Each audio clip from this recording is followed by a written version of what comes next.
jumpa lagi sahabat Eljon bersama saya Mario Bisianasut dan juga Halo, Bro saya Ruby Herman.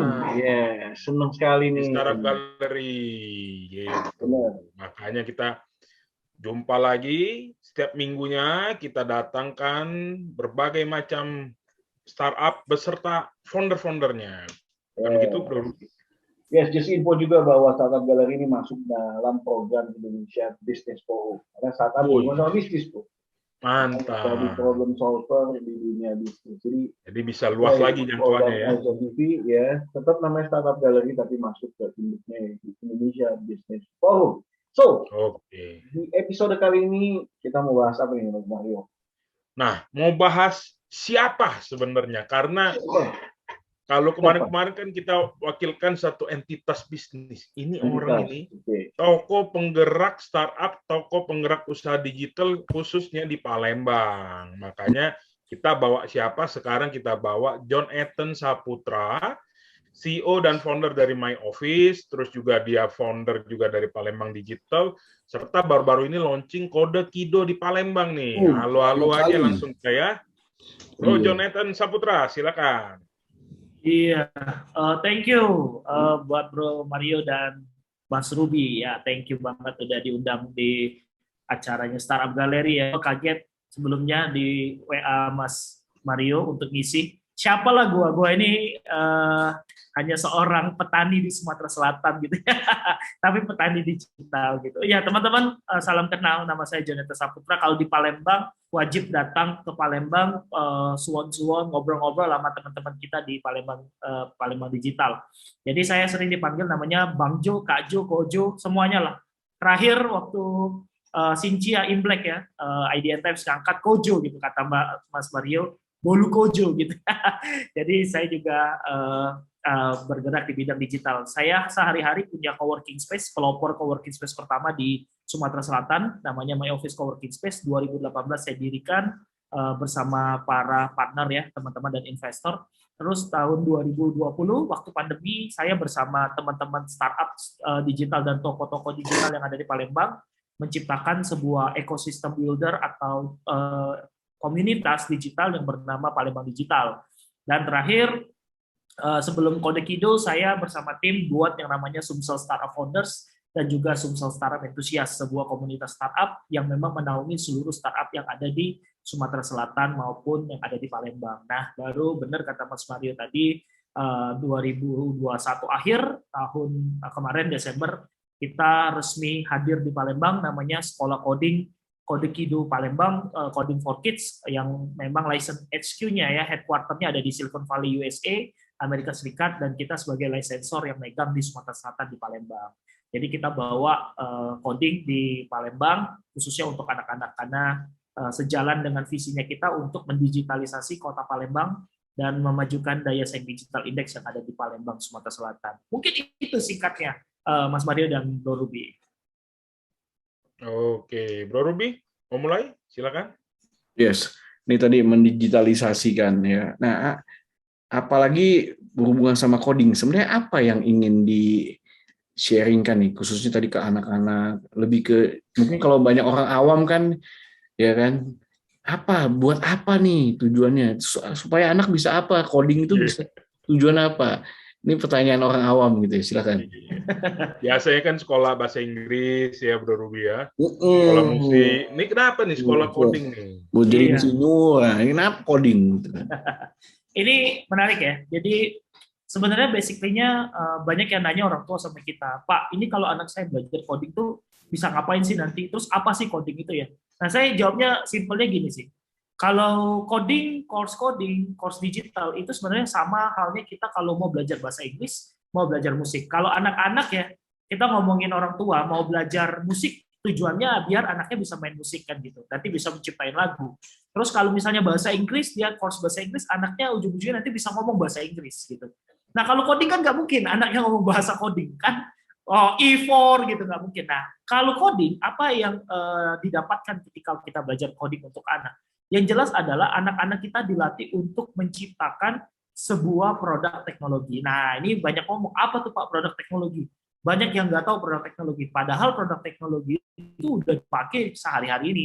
Contoh paling simpel, kalau teman-teman hari ini nonton tayangan ini, misalnya lewat YouTube ataupun lewat lewat channel apapun, ya artinya teman-teman sedang menggunakan produk teknologi. Kalau hari-hari ini teman-teman nontonnya WA pakai WhatsApp gitu ya, nah artinya teman-teman udah gunain produk teknologi namanya WhatsApp. Jadi anak-anak itu nanti hasil akhirnya riset belajar coding adalah mereka menciptakan yang namanya produk teknologi.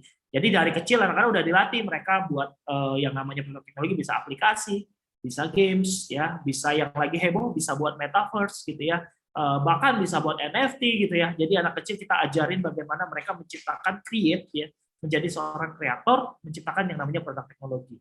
Itu kalau dari sisi yang kelihatan, yang kan orang tua kadang kita mau yang lihat-lihat aja Pak, yang nggak kelihatan nanti aja ngomongnya. Padahal sebenarnya coding itu banyaklah sisi yang nggak kelihatannya manfaatnya. Nah Nah biasanya dikenal yang namanya computational thinking. Jadi anak-anak kecil itu kalau diajari coding, dia melatih yang namanya computational thinking. Nah computational apalagi? Computational thinking sebenarnya pada dasarnya dia melatih yang namanya logicalnya anak-anak, dia melatih yang namanya creativity-nya anak-anak, dan yang paling penting dia melatih problem solver-nya anak-anak. Nah, ini sejalan dengan datanya McKinsey ya. McKinsey bilang 2019 otomasi pasar yang ada di Indonesia itu bukan hanya keterampilan teknologi yang dibutuhkan, tapi kebutuhan keterampilan kognitif ya, pemecahan masalah, problem solver dan lain-lain itu akan dibutuhkan di masa depan. Nah, balik lagi yang bisa menciptakan keterampilan yang bisa kognitif, problem solving, logical thinking yang good, menurut kita adalah lewat pembelajaran coding. Jadi kalau ditanya apa itu coding, ya sebenarnya coding itu bahasa-bahasa ya yang dituliskan di dalam sebuah komputer yang menghasilkan tadi produk teknologi. Tapi dalam prosesnya mereka belajar 3 hal tadi. Computational thinking dalam artian logical thinking, critical thinking, dan juga creativity. Itu sih. Oke, berarti ini ada kurikulumnya ya, dan umur berapa nih bisa belajar ini?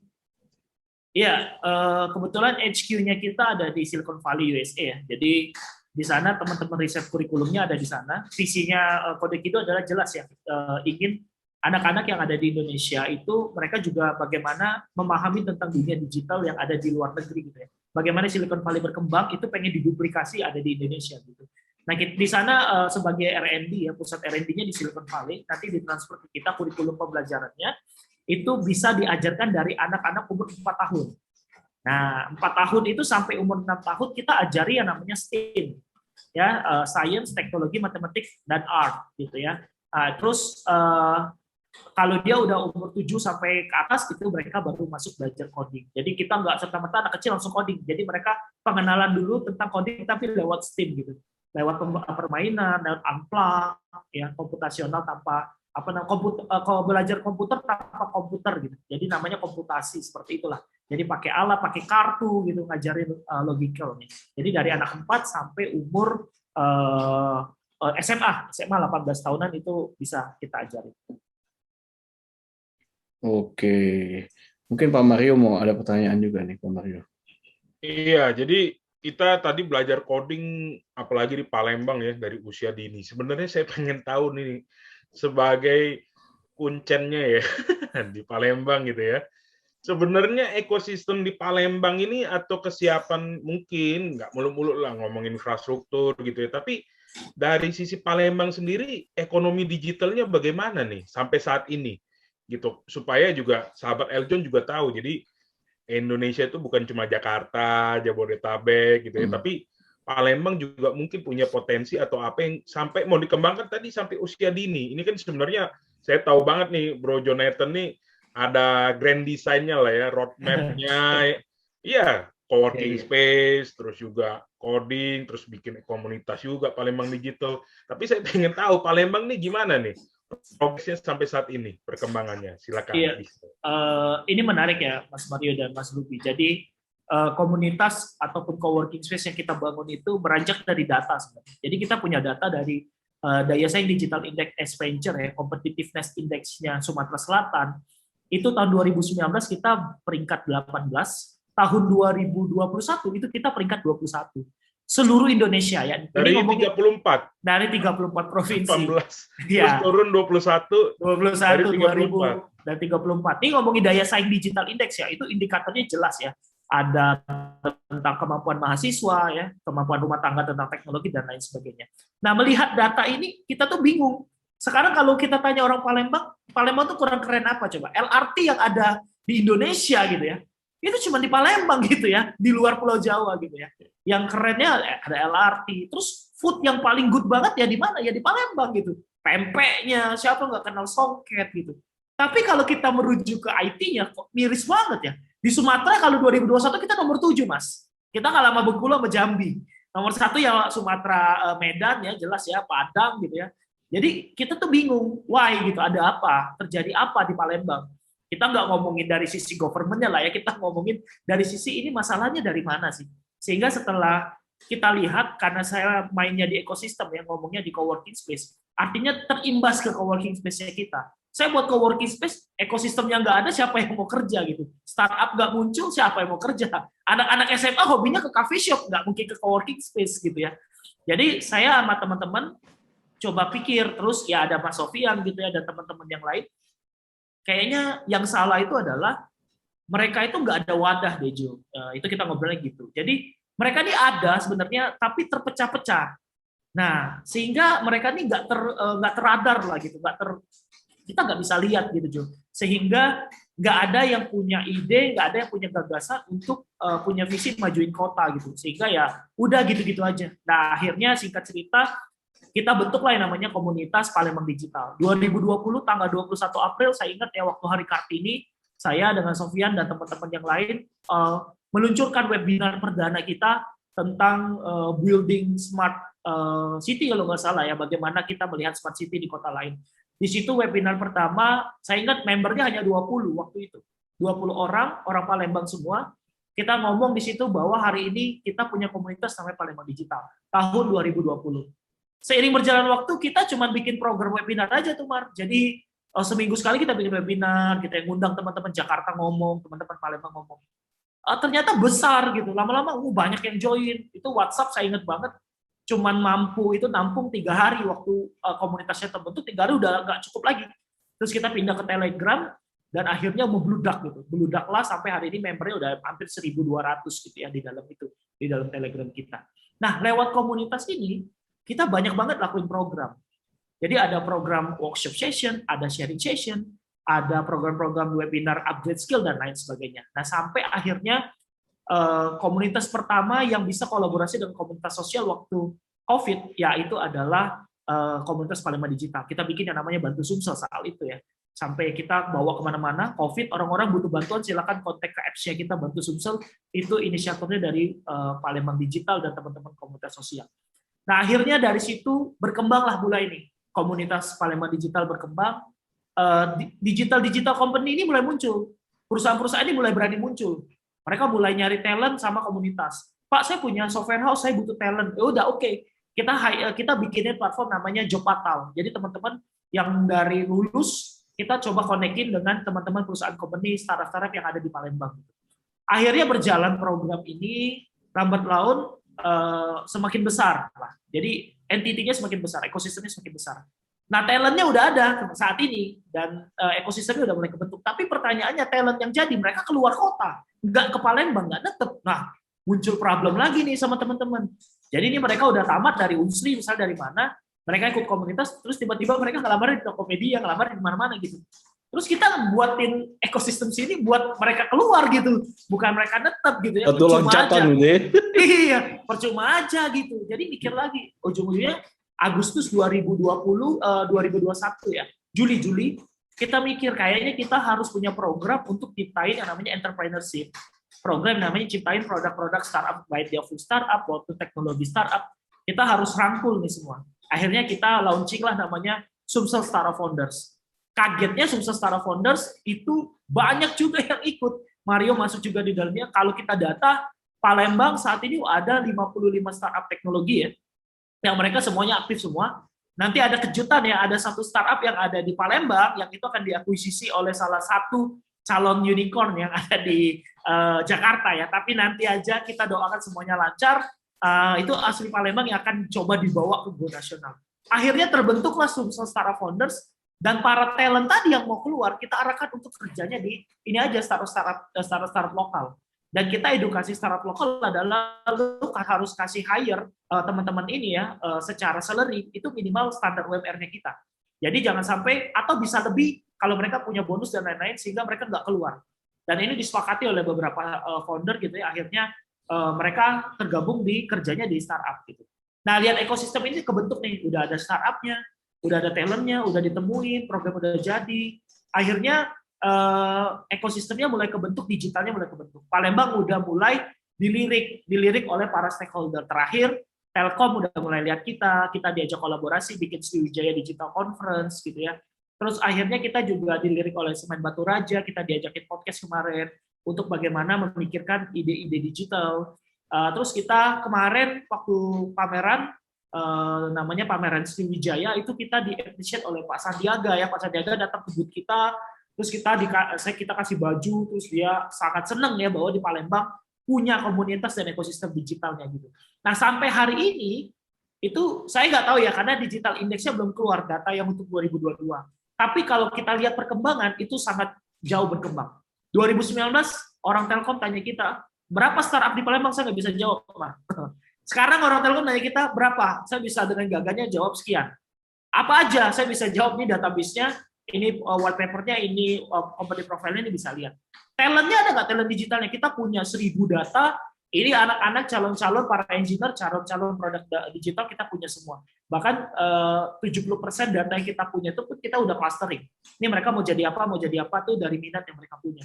Akhirnya ya sekarang yang dulunya 2020 orang nggak kenal kita Palembang Digital, orang nggak kenal digital di Palembang. Akhirnya hari-hari ini kita diajak Pak oleh pemerintah, puji Tuhan ya Kominfo, akhirnya mereka kerjasama dengan kita ya membuka pintu bekerja sama.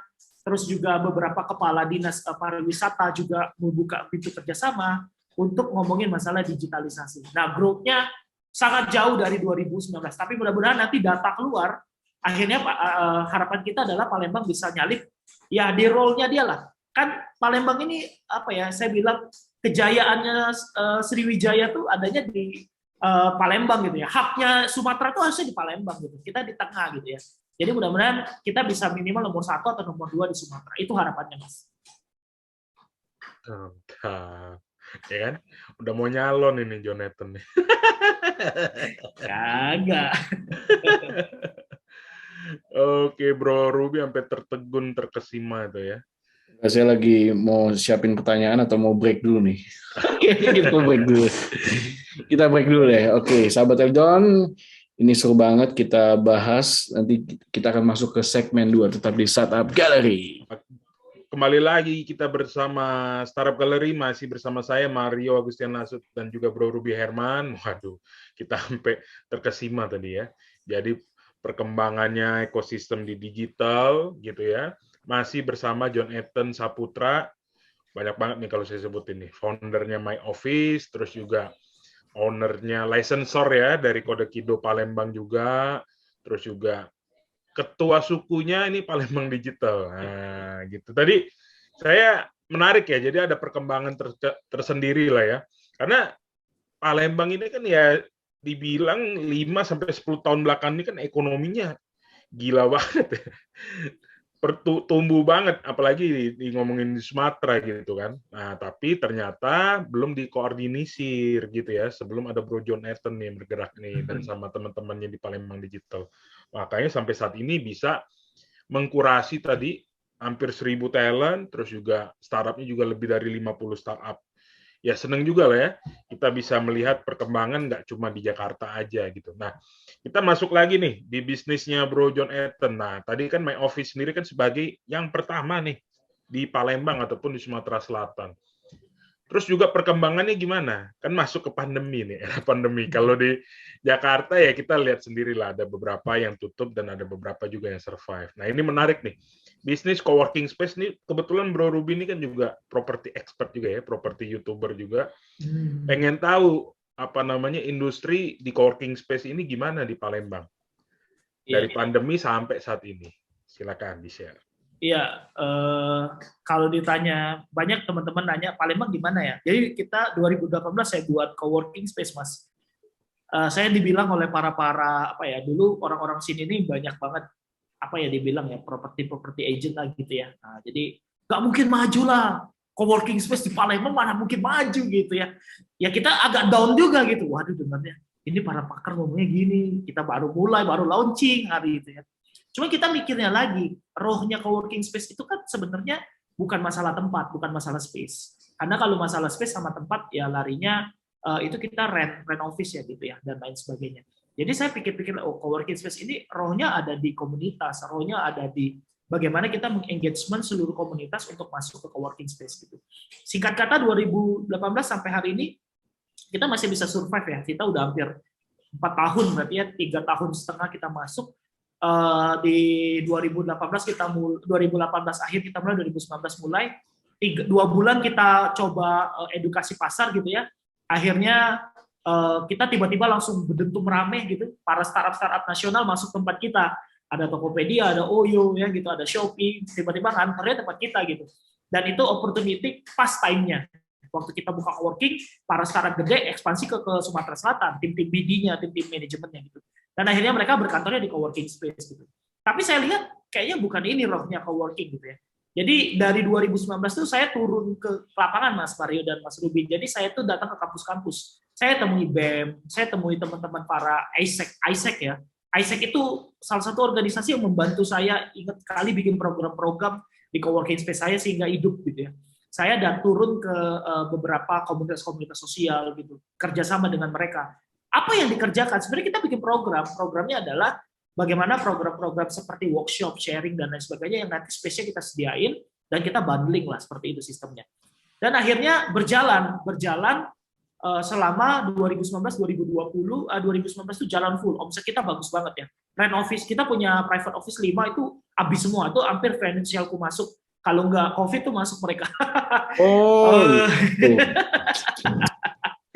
Terus ya udah akhirnya meledak dan 2020 COVID beruntung. Para unicorn dan lain sebagainya keluar, nggak lagi berkantor di tempat kita. Drop omset, saya ingat banget habis 1 bulan saya close. Saya ngomong sama tim, ini kita nggak bisa kayak gini. Kira-kira kalian punya ide nggak ya? Nah jadi saya ingat banget pada saat itu yang nyelamatin kita adalah para bimbel-bimbel kursus yang ada di Sumatera Selatan. Gimana caranya? Jadi saya tuh cuman keliling aja ke Palembang itu pulang waktu kita tutup. Saya lihat beberapa bimbel tuh tutup gitu, course.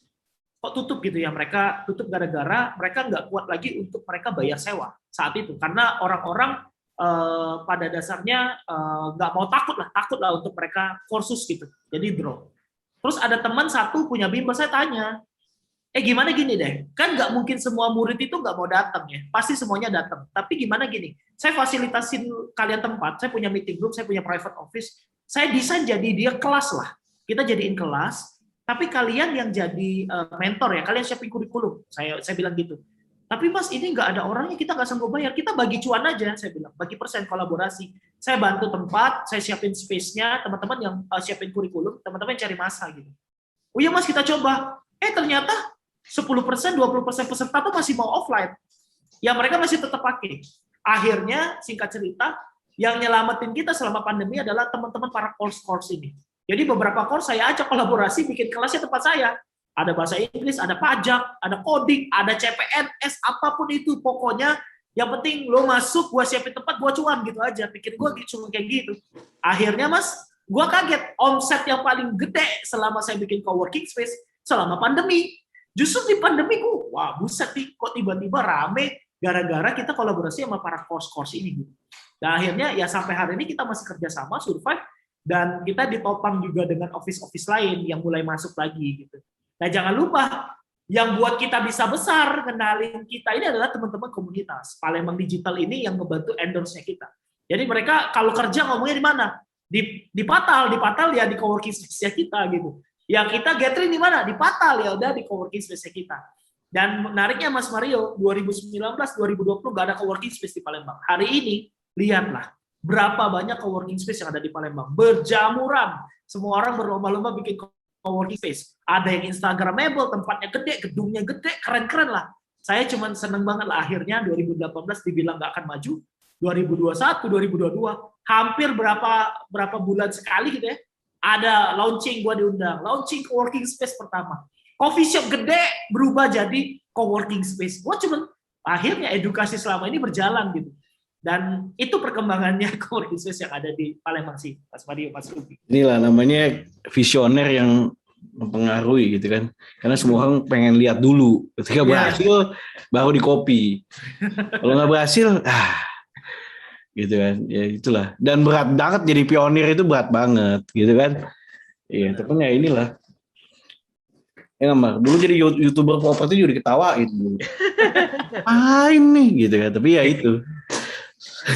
Ya gitulah, it's good gitulah. Dan ini mungkin bisa jadi pelajaran juga buat coworking space yang kebingungan karena nggak ada ini ya, ya karena ya mungkin nggak melakukan hal-hal yang lain gitu ya.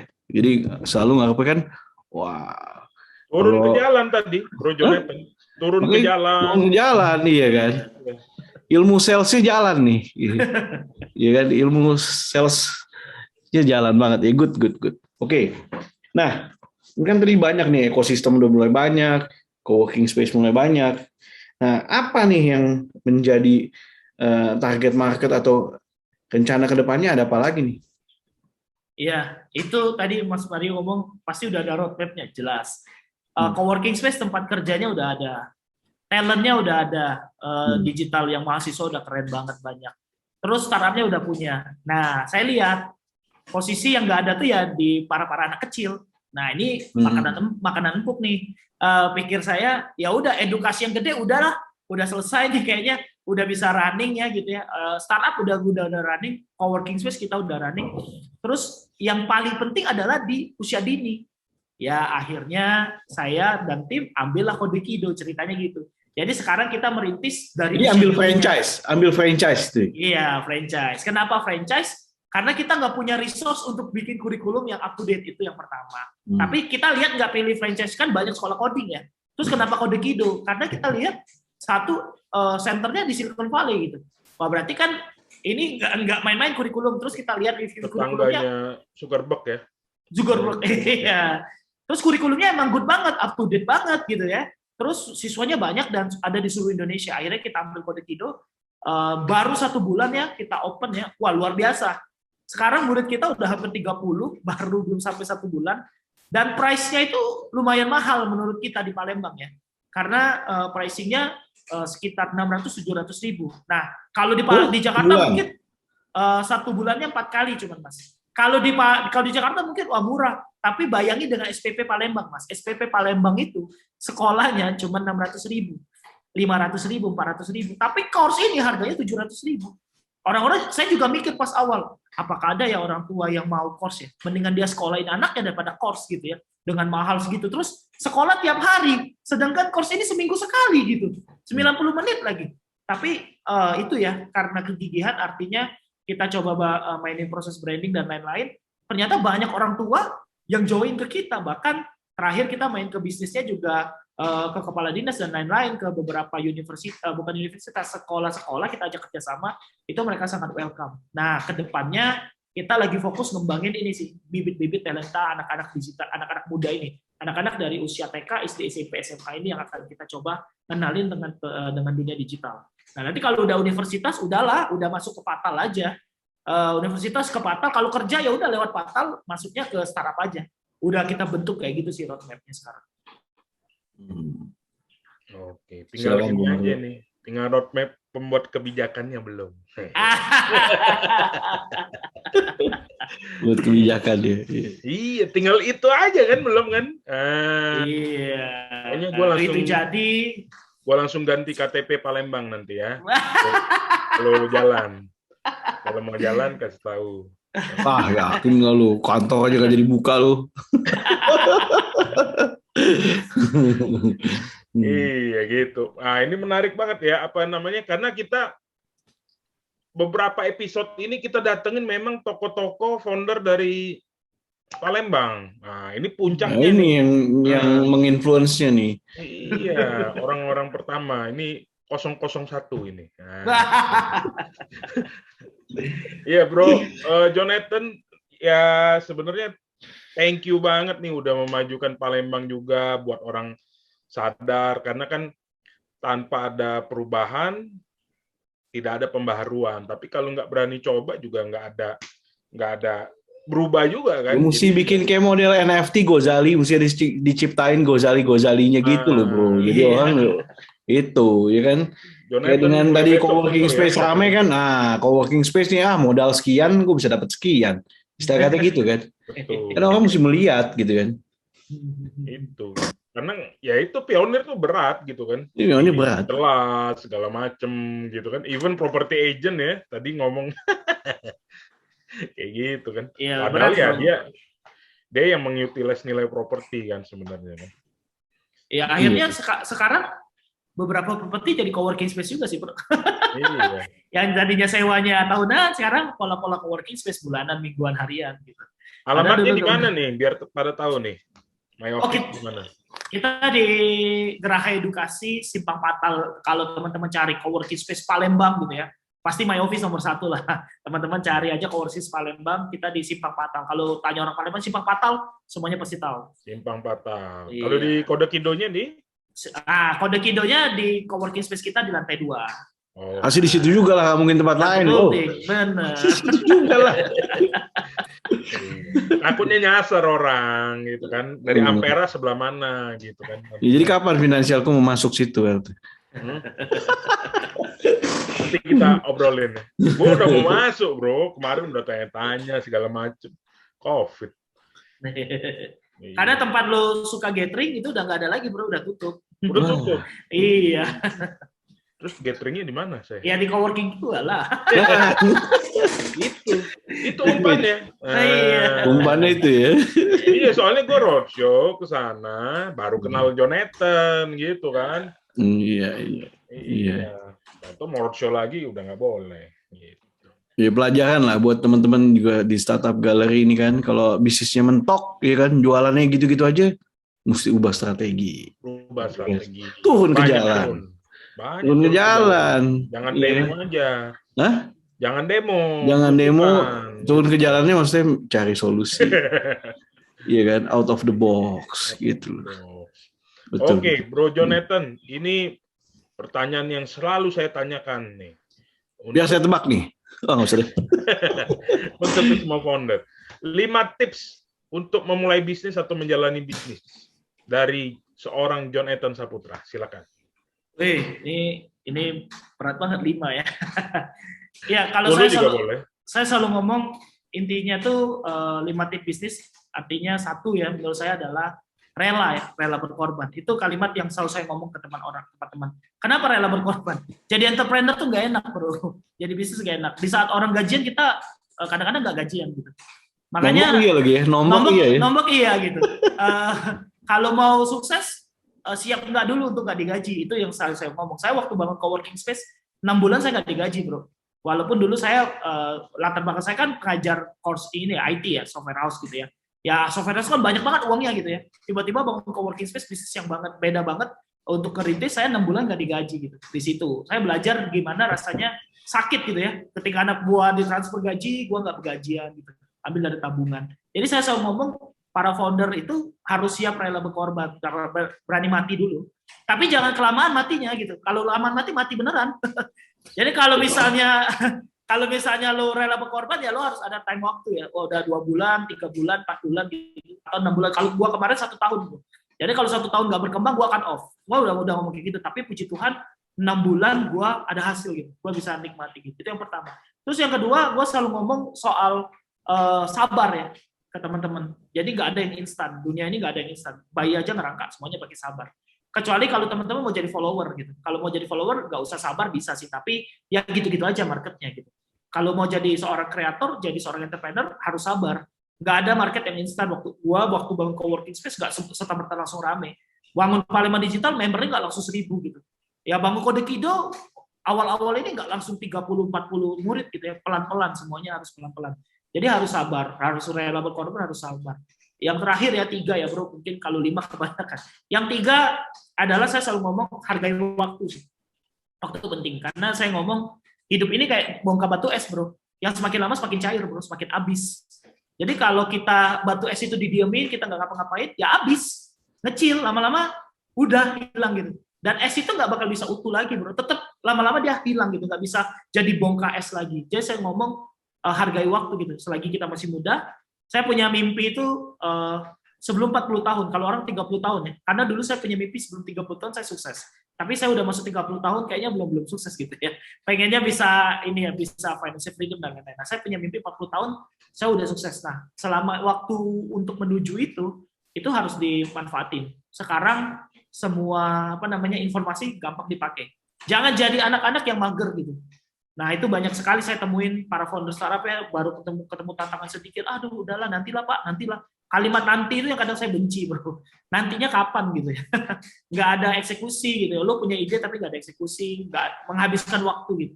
Nah, jadi manfaatin waktu karena lo itu batu es. Jadilah seorang yang bisa bermanfaat, di mana waktu itu bisa bermanfaat bagi orang lain. Itu sih 3 tipsnya dari gua, bro. Oke, berarti deadline-nya kurang berapa tahun lagi, Bro Jonathan? Wah, masih ada lah, masih 10 tahun lagi.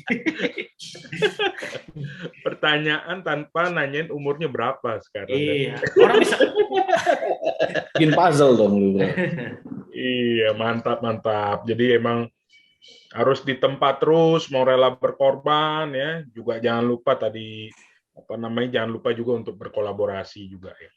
Oke, menarik banget. Ada closing statement mungkin dari Jonathan? Silakan. Nggak ada sih, udah 3 tadi udah closing statement sih. Iya, itu menurut saya udah mewakili lah. Ya, dan paling penting, satu lagi ya mungkin yang terakhir. Boleh. Buat teman-teman dimanapun berada ya, yang sering saya sedih adalah jangan menganggap remeh komunitas. Ini yang paling saya sedih. Kalian hidup dimanapun, kalian butuh komunitas. Jangan menganggap komunitas tempat nongkrong. Saya sering ketemu, Palembang Digital itu tempat nongkrong, nggak ada apa-apanya gitu ya. Nah, kalian kalau menganggap komunitas sebagai kayak gitu, kalian nggak akan grow. Padahal networking terbesar itu ada di komunitas. Kalian belajar banyak hal itu lewat komunitas. Ketemu Mario itu pasti lewat komunitas. Jadi everything is komunitas. Mau ngomongin Web3, Web4, sekarang NFT, community based, blockchain semuanya community based. Jadi hargai komunitas, gabung sama komunitas, jangan takut. Gabung komunitas, kunci buat kamu bisa banyak network. Itu aja, bro. Siap. Kalau mau menghubungi di mana nih? Menghubungi Bro Jonathan Saputra melalui PO Box atau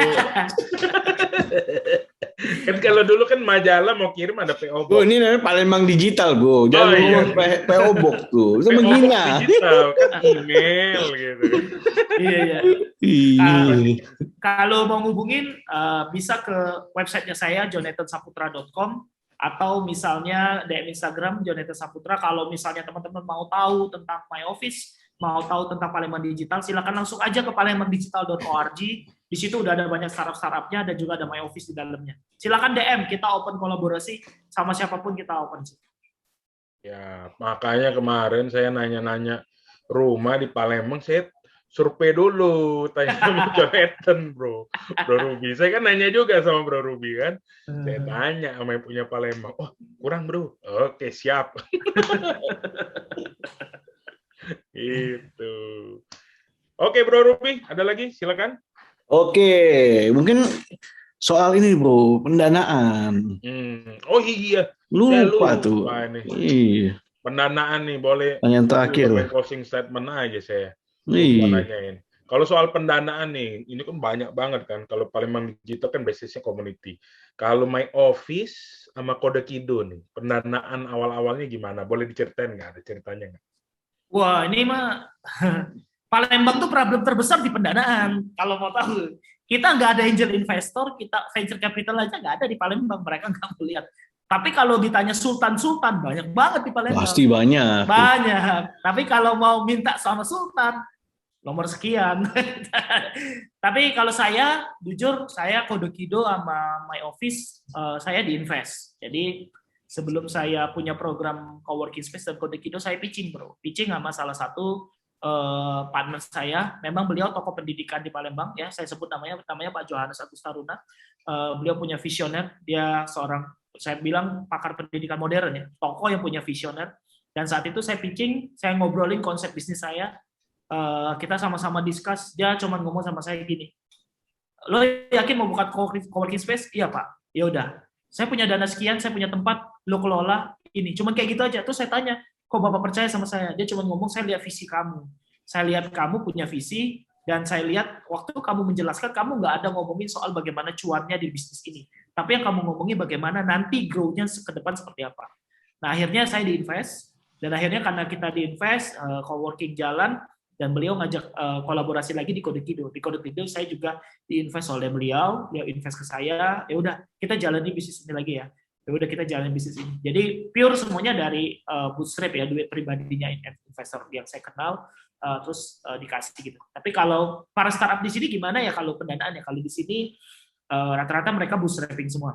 Ada yang mereka udah jalan benar-benar revenue-nya good banget ya, udah positif lah gitu. Tapi ya kalau dibilang startup nggak juga ya, mereka masih di zonanya business as usual lah ya. Jadi masih kalau kurvanya disiplin entrepreneurship, mereka masih di kategori SME ya, smart medium enterprise gitu. Nah jadi mereka masih di tahap-tahap itu, dan saya harap ya abis nonton Eljon ini ada investor yang mau ke Palembang. Ini startup ini 50 keren-keren kok, growth-nya luar biasa. Pak Mario kemarin sama kalau nggak salah Belajaria ya, itu keren juga kan. Jadi banyak banget lah ya teman-teman, kalau misalnya nonton para investor angel, silakan datang ke Palembang, invest nih, ada 50 startup yang bisa kita kasih ke teman-teman gitu. Gak usah jauh-jauh, tuh Pak Mario tuh lagi ngamatin lu. Banyak lu. Ya kan abis ini kita bikinnya juga. Ya udah. Siap. Oke, ada lagi Bro Ruby. Silakan. Thank you. Saya rasa cukup. Congrats dan juga all the best buat Jonathan Saputra, seorang visioner ya, punya visi misi yang mantap luar biasa, ingin memajukan tentunya kota Palembang dan juga penduduknya, pastinya suatu hal yang mulia gitu ya. All the best pokoknya, biar didukung semua oleh warga Palembang dan juga warga Indonesia.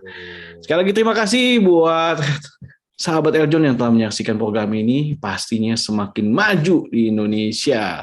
Dan juga mungkin Bro Mario ada tambahan mungkin? Iya, tadi saya lagi mikirin Sultan Palembang tuh banyak banget orang makannya. Pasti banyak. Yes. Nggak apa-apa, ini kan mungkin step by step. Makanya kita bantu untuk juga siapa tahu sahabat Eljon ya, yang nonton silakan lihat potensi yang ada di Sumatera Selatan. Karena abis lihat ini saya jadi dapat ada bisnis baru lagi nih kayaknya. Ada peluang lagi ya. Oke. Terima kasih sahabat Eljon, semoga bisa menginspirasi. Jangan lupa untuk nonton terus Startup Gallery di Eljon TV, khususnya di Indonesia Business Forum. Sampai jumpa di next episode. Saya Ruby Herman. Saya Mario Agustian Lasut. Dan juga Jonathan juga. Thank you. Terima kasih.